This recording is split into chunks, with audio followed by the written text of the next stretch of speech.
Welcome to Underworld UK, where Britain's darkest stories are brought to light. From the gritty streets of Gangland, London, Liverpool, Manchester and Birmingham, from Curtis Warren to the Cray twins to county lines and modern day true crime, we cover everything. Bringing you new videos every week. Subscribe so that you'll be notified when the next video is put out.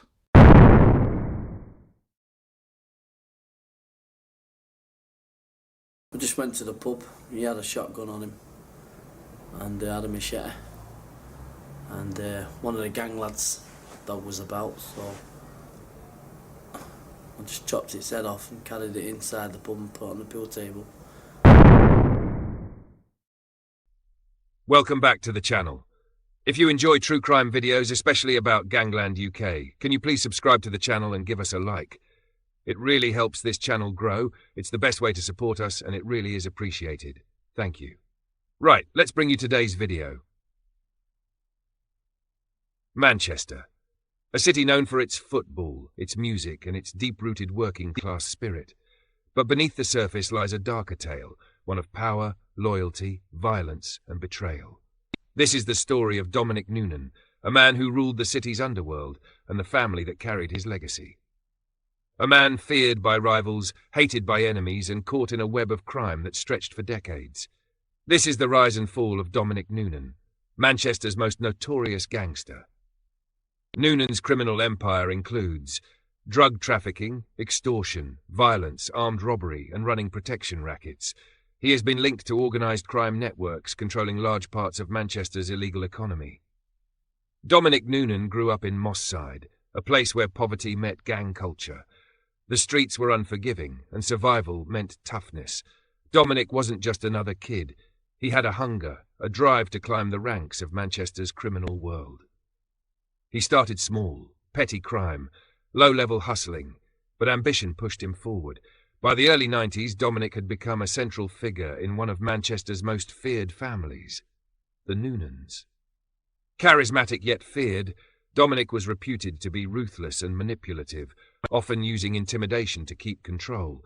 He is described as fiercely protective of his family, but also deeply involved in violent criminal enterprise. The Noonans weren't just a gang, they were a criminal dynasty. Dominic, alongside his brothers Anthony and James, controlled drugs, protection rackets, and violent enforcement squads. Their reach was ruthless. The Noonan family is infamous in Manchester for both their criminal activities and internal feuds. Several family members have been involved in crime, contributing to a legacy both feared and complicated. Their turf wars with other notorious gangs, like the Moss Side and Cheetham Hill gangs, often turned violent, involving shootings, stabbings, and intimidation tactics.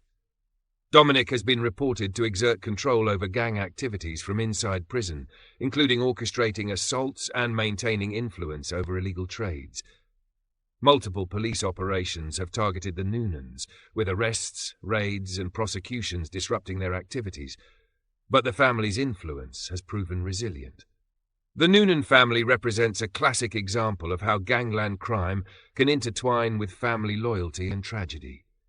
Their story raises questions about cycles of crime, attempts at reform, and the impact on local communities. Dominic Noonan's life serves as a cautionary tale of power, violence, and the consequences of a life in the underworld. But let's dive into the real story. What did other criminals really think of him? Listen, as they give honest accounts, and tell us what it's really like being part of that dangerous lifestyle. I first met Dominic Noonan, the head of the Notorious crime family, in a circular corridor inside Belmarsh Crown Court. Everybody I know wants to kill you. My brother was asked to whack you. I can see the job isn't done, he told me. He's obviously not very good then, I replied, holding my ground. As I chatted with him, I realized that we had much in common. He was facing the very real possibility that he would spend the rest of his life either behind bars or under threat of a rival's bullet in the head. Either way, he was facing a sentence every single day he woke up. Such pressure creates a vulnerability that's easier to share with strangers than those closest to you. I had had to face down kidnapping and death threats, and some days I felt that same fatalism that Nunan lived with. He believed that we were born on the same side of the street but had chosen different paths in life. His was a life of crime, and mine was one of exposing it. I was a little uncomfortable with his assessment, but I was glad that he felt we had something in common. Added to this was our shared Irish background and an obliviousness to danger that had threatened to end both our careers and our lives. I think these are the reasons why one of the UK's most dangerous criminals decided to invite me to spend 5 years filming him and his criminal network. The 6 women and 6 men of the jury spent 4 days deliberating on the verdict. We were taking bets on Nunan's fate in the production office. £5 says that he will be sent down, I said to Sam, one of the producers. He's the Teflon Dom, said Sam. I wouldn't put anything past him. As we waited for the verdict with Dominic, the stress in the courtroom was palpable. Occasionally, the jury would return for guidance. There would be a flurry of excitement, and then they would return to their deliberations, and we to our tea and coffee. On one occasion, we were joined by a senior customs and excise officer. Dominic and his adversary were polite to each other, almost to the point of playfulness, and it was obvious that there was an element of gamesmanship to their relationship. Eventually, the moment of truth came, and the verdict was given. On all 4 counts, we find the defendant not guilty. Just one defendant in the multi-million-pound trial was convicted, but he had already skipped the country. Dominic would remain a free man. When I asked him for his reaction to the verdict, he was pumped up on adrenaline and could hardly believe that he had escaped the jaws of jail. It was the right verdict to come back with. At the end of the day, my solicitors and my barrister did the investigation for my case to prove that I was innocent. Nothing else, nothing short, nothing less. He was feeding me a line. Looking on, I felt that a guilty man had walked free. And I don't think Dominic would mind me suggesting that he was more shocked at his acquittal than anyone. Justice is not always about guilt or innocence. Convictions are lost as defendants bob and weave, and demonstrate acting skills that create just enough doubt in the jury's mind to secure their freedom. "What now?" I asked him. "I'm going to go back to court because they're sorting out my expenses. It's cost me a lot of money, this trial." The Teflon Dom had got away with it again, and he was going to ask the taxpayer to sweeten his acquittal with a honeypot of cash. You would expect no less from Mr. Fuck Off Those That Fuck Off You. My new best gangster friend celebrated in swashbuckling style. Champagne and chips were the bill of fare at his local pub back in Manchester, where friends, family, and criminals gathered to celebrate his victory and welcome him home. From the stage, Noonan addressed his posse. "To British justice! To British justice! Thank you everyone for coming tonight. As you know, I was on a very serious charge down in London." He went on to explain how there had been confusion over what was contained in the shipment. "I went down there as security. Someone else was picking up some drugs. I never knew about it. I thought it was a load of money." But he didn't need to fool this audience and admitted, "I'm talking a load of bullshit, but who gives a fuck?" Away from the courts and amongst his own, he felt comfortable enough to taunt the prosecutors with a pretty frank confession. "Enjoy yourselves. Eat the food. Don't wait for me, because I just had some chips on the way up. This is dedicated to the customs and excise," he said, as he launched into the Elvis classic, Caught in a Trap. Dominic Noonan is an unusual cocktail. Dangerous, brutal, amusing, smart, and devastatingly cruel. His character has been influenced hugely by his Irish family and background. Born into abject poverty, they lived in a 2-up, 2-down house in the Harperhay area of North Manchester. All 14 of the siblings have Christian names beginning with the letter D. Me family all came from Dublin, and so the kids were all named after the capital of Ireland, Dublin. There is Derek, Delia, Damien, Diana. You get the picture. The Noonan kids would rob the stick fences of neighbours for firewood. In an effort to get a bigger house for her family, their mother once set fire to their home. "I remember seeing the firemen in the backyard," Dominic told me. I was just 8 at the time.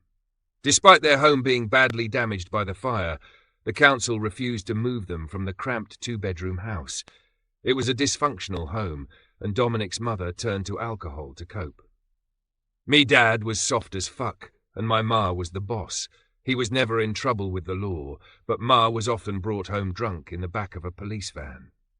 The police often called to the house to arrest or question one of the 7 boys. But it was the death of Noonan's younger brother, Damien, in a motorcycle accident in 2003 that brought the family's influence and power to public attention. Large parts of northwest Manchester were brought to a standstill during the funeral. 10 police riot vans supervised the wake. 100 policemen blocked the roads for the cortege. 5,000 people lined the streets. These are impressive numbers and give some idea of the Noonans' influence in the area. Greater Manchester Police asked the family to contribute to the cost of the operation. The Noonans, to no one's surprise, refused. The family had become well known in Manchester as a kind of Murphia or Irish mafia. Dominic himself had worked his way up to being the #1 target of the Manchester Police. He is a cross between an Italian mafia-style criminal with deep-rooted connections in the community and the steely British gangster of old black and white movies, and he and his gang dressed to match. However, they lack the Italian accents and their suits never seem to quite fit. They have stolen their swagger from American crime movies and have even been known to steal some of their stunts. Dominic told me about the Dog's Head incident, which took place when he was providing security to the Hacienda in Manchester, one of the world's first superclubs. We just went to the pub. One of my lads had a shotgun on him and I had a machete. One of the other gang lads' dogs was about, so I just chopped its head off, carried it inside the pub, put it on the pool table and more or less asked them or told them to stay away from the Hacienda, or the next time it would be a human head. They never came back. The Dog's Head was the nickname for the pub after that. Everyone used to say, "I'll meet you down at the Dog's Head." These words were spoken matter-of-factly, as if he was reading the contents on the side of a pack of cornflakes. Men who deal with their enemies in this manner have no need to impress or exaggerate. Their deeds speak for them. Dominic was one of the architects of the Strangeways riots in 1990, which resulted in 2 deaths, 200 injured, and £50 million worth of damages, as 1,000 inmates took over the prison and staged a rooftop protest that lasted days. This protest inspired others around the UK and Ireland, including one at Mountjoy Prison in Dublin. I was a young cub reporter for the Irish Press at the time, and I remember ringing in my copy to the office. "The Strangeways choreographer is on tour," I told them. I didn't know at the time that 15 years later I would be that choreographer's new best friend. Dominic is still a Tony Soprano-type figure in Manchester, and that's what attracted me to him as a film subject. With his strong base in the community, the racketeering business came easy to him. He took a percentage from many businesses, from car parks to pubs, and the rumour was that there were millions of pounds at his disposal. "How much money do you think has gone through the hands of the Noonans over the last 20 years? I asked him at one point. Allegedly, we've made £5-6 million, but where's the money? That's the question I'm asking. Where's the money? Is it in property? Is it in horses? No, it's behind the bar in landlords' pubs. Dominic would never give a straight answer when a funny one would do. So even with all the money that you've made, you're still out making money. You're still active. Is that the message that's going out? I'm still dangerous. Anyone's dangerous, but there's some that are really dangerous. Are you really dangerous? Yeah. And the next generation is ready and waiting? Yeah, they're already primed. There's about 20, but I always keep the young ones around me because they're more loyal, more trustworthy. And I've got a lot of respect for them, and they got a lot of respect for me. I know that they will watch my back, and I will actually respect them and watch their backs. And they know I've had their backs many times for them. Dominic would travel the streets in his ex-police cars with a posse of young men, many homeless or from very difficult backgrounds. He was a kind of criminal Pied Piper of Manchester, and there was no shortage of youngsters happy to dance to his tune. I know that they would die for me, and I would die for them. They shoot for me, and I shoot for them, he said, speaking of the loyalty they showed him. In the community, he was the gangster social worker to whom everyone brought their problems. I went with him to meet Mick, who had got himself into debt with a London gangster and found himself being threatened to pay up, or else. In desperation, he had attempted to rob a corner post office, armed with just a towel wrapped around his forefinger. He had called upon Dominic for help. In his red-walled sitting room, bare except for the big sofa and obligatory widescreen TV, Dominic presided over proceedings. "Just for the record, what possessed you to go into a post office with no weapon and expect to walk out?" he asked Mick. "Fucking stupidity, I suppose. I walked in, put the bag through the tray and said, 'Put the money in the bag and don't do anything stupid.' He went, 'What?' So I repeated myself. He went, 'Fuck off, poof,' and pushed the button. I was like, 'Fuck,' because I've seen it on TV where the shutters come down and trap you. Then the shutters came down. I thought, fucking hell, I'm well stuck here. I turned round, looked at the door. I could see the shutter was still slightly open, so I just fucking ran for the door and out. Bam! In my car, I was gone." Was the alarm ringing? Dominic wanted to know. "Oh, fuck yeah. That's loud, that. That were loud, that. I'll remember that sound forever. It was effing horrible."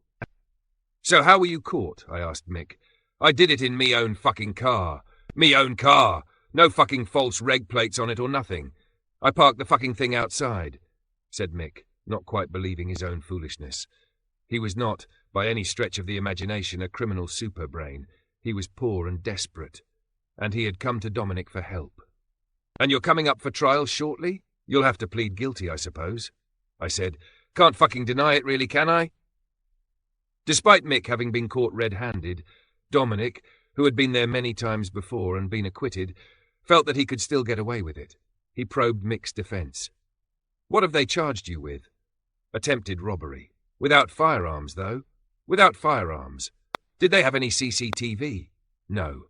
They can't really prove it was you then. I've admitted it now," said a crestfallen Mick. "You shouldn't have said anything. No comment," advised Dominic. "That's it now. Nowt I can do about it. The only reason that I went in there was through fear. I've got to get this fucking money. My time is running out. It's like I had to do what I had to do." Dominic took this on board and sorted out the debt with the London loan shark. Problem solved. Except for Mick's court case, which would be outside Dominic's circle of influence, mostly. But Dominic was famous for exerting influence in the most unlikely of places. On one April Fool's Day, he organised for superglue to be smuggled into a number of the UK's biggest prisons. In unison and on command, all the locks in the jails were glued shut. It cost millions to undo the damage. As a result, he spent extra time in jail, but he felt the laughs were worth it. On another occasion, he arranged an escape on the way to a court hearing. While being broken out, he pretended he was being kidnapped. "Don't let them take me," he pleaded with the terrified prison officers. Meanwhile, his brothers, Desi and Damien, let off a round law and bundled their brother into the back of a stolen car. In the following 3 days, they robbed 2 cash-laden security vans. In true Dominic style, he then presented himself back at the prison as if he had just been released by his kidnappers.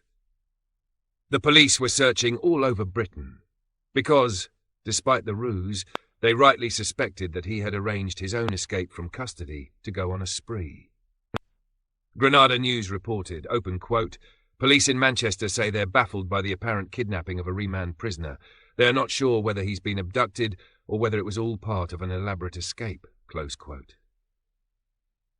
Dominic takes up the story.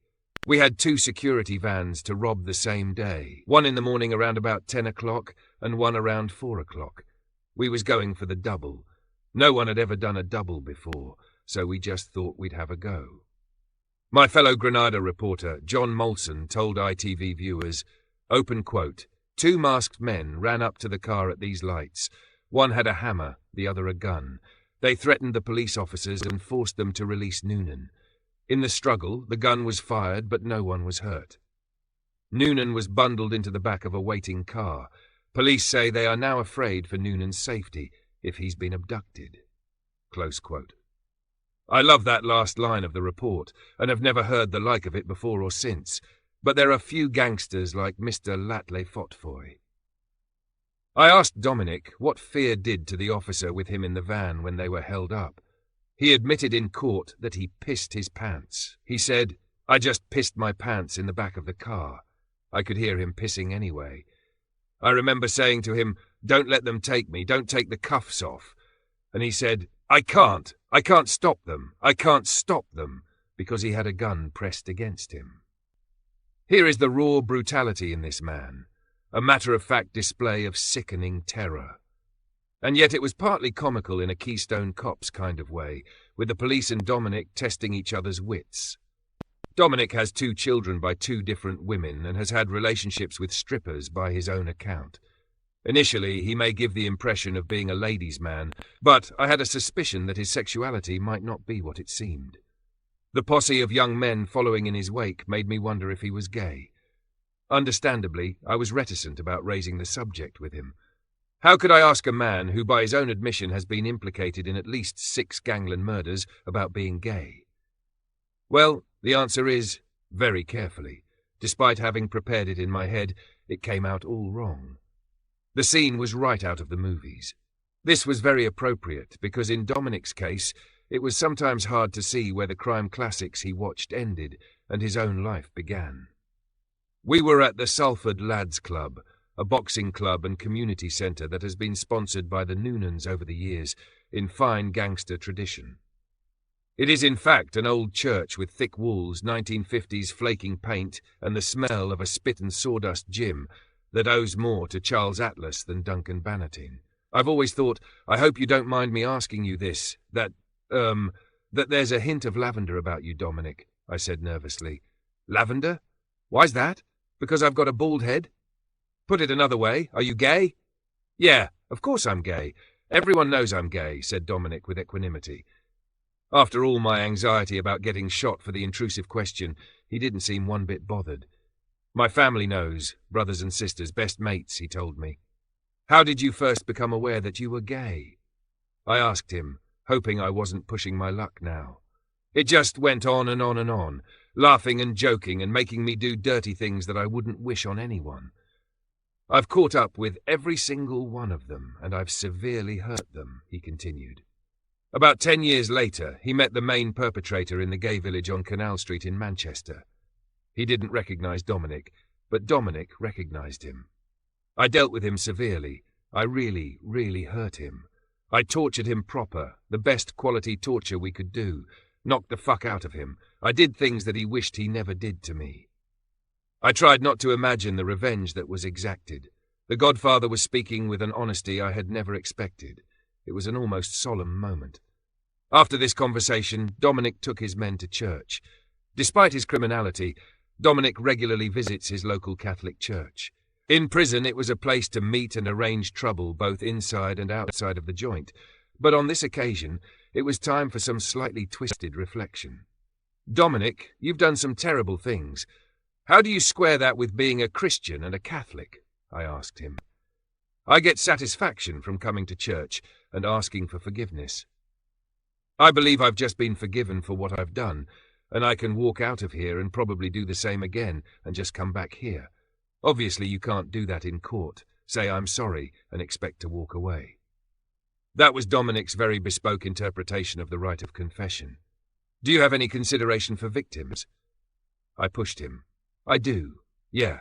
On quite a few, I look back and think, should I have done that? Should I have handled that a different way? And sometimes I think, no, they got what they deserved. They did it to someone else, and they get back what they've done. Hoping the sanctity of the church would protect me, I looked for more confessions. In the background, a woman with an apron and brush was sweeping the floor, oblivious to the unholy conversation taking place on the hallowed ground. Did you ever kill a man? No. Did you ever order a man to be killed? I can't answer questions like that, can I really? You can't answer questions like that, I'd be arrested. It's been alleged that I have. If you allegedly ordered the execution of a man, would you allegedly feel guilty about that? If I was going to do something like that, that person would have to have done something really bad, not a silly thing, something really, really serious. Then yeah, I wouldn't think twice about it, he admitted. How do you sleep at night? Laid out on my bed, straight.